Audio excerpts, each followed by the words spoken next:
CapCut editing window is divided into several key sections that allow you to import, arrange, and refine your video content. So let's take a closer look at each of these areas. Once you launch it, this is what we are going to be looking at. We're not going to be seeing this part down here because I've worked on mine before.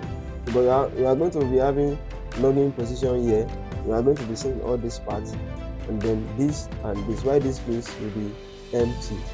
This that you are looking at were what I've made on this CapCut software.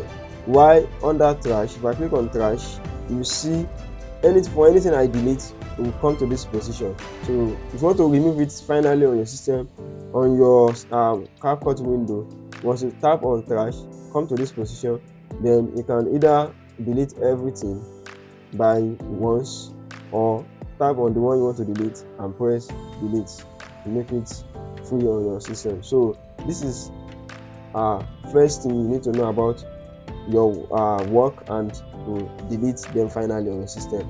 This is for you to create a new project, while this is for you to manage the previous one you are working on before. So if I tap on any of this, it will take me back to where I was working before.